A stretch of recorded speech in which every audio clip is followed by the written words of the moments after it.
Welcome to the Daily Uplift with Amrita. Happy New Year. 2026 সাল চলে এলো। বন্ধুরা, নতুন বছরে সকলেই একটা রেজলিউশন নিতে চায়। রেজলিউশন নেওয়া খুব ভালো কথা। নিজেকে নিজে একটা প্রতিজ্ঞা করা যে এই বছরে এইটা করব, নিজের মধ্যে এইটা শোধরাবো, এই কাজটা করতে পারিনি, এই কাজটা এই বছর করতেই হবে, ইত্যাদি ইত্যাদি অনেক কথা আমরা নিজে প্রমিস করি, অনেক কিছু আমরা বলি, তার কিছু সফল হয়, কিছু হয় না, ডাজন্ট ম্যাটার, ঠিক আছে, ভালো কথা।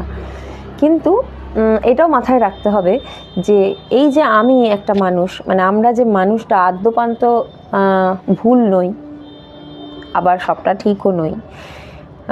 তাই জন্য নিজেকে একদম পুরো বদলে ফেলবো বা নিজের এইটা খারাপ ওইটা খারাপ এইগুলো বাঁচতে গিয়ে এইটা শুধরে দিতে হবে, নিজেকে সংশোধন করতে হবে, রেকটিফাই করা, যেগুলো আমরা সাধারণত বলে থাকি, অনেক ডিসিপ্লিন মেনটেন করতে হবে, আমরা ভুলকে রেকটিফাই করবো, এটসেট্রা এটসেট্রা অনেক কিছু বলি, ভালো কথা।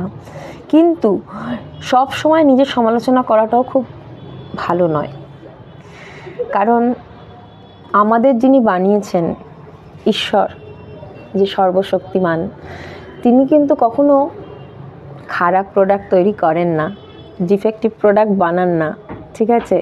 তার উপর আমাদের কিন্তু এই বিশ্বাসটা রাখতে হবে। সুতরাং তিনি যখন আমাদেরকে বানিয়েছেন, নিশ্চয়ই আমাদের প্রত্যেকের মধ্যে ভালো সব কিছু রয়েছে, ভালো কিছু কিছু জিনিস আমাদের মধ্যে উনি দিয়েই তবে তৈরি করেছেন।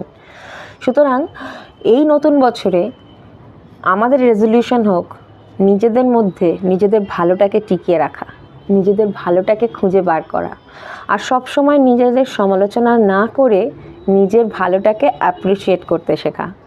আমরা কিন্তু নিজেদেরকে অ্যাপ্রিসিয়েট করি না বন্ধুরা, আমরা কিন্তু অন্যকে খুব তাড়াতাড়ি অ্যাপ্রিসিয়েট করে দিই, বাহ খুব ভালো করেছিস তো, বাহ ওটা খুব ভালো করেছে, ও কিন্তু খুব ভালো। কিন্তু নিজে আমরা কতটা ভালো কাজ করলাম, আজকে আমরা হয়তো একটা ভালো কাজ করলাম, কিন্তু তার জন্য নিজেকে একটা বাহবা দিই না, এটা কিন্তু আমরা এবারে দিতে শিখতেই পারি। তাহলে কি হয়, নিজের আত্মবিশ্বাস সেইটা কিন্তু অনেকটা বেড়ে যায়। নতুন বছরে এই নতুন একটা রেজলিউশন নিয়ে দেখোই না বন্ধুরা কেমন লাগে। আশা করছি খুব ভালো লাগবে। আর সকলে খুব ভালো থাকো, আনন্দ করো, নতুন বছর সকলের খুব ভালো যাক, এইটাই কামনা করি। থাকো, সুন্দর থাকো। টাটা, দেখা হচ্ছে নেক্সট ভিডিওতে।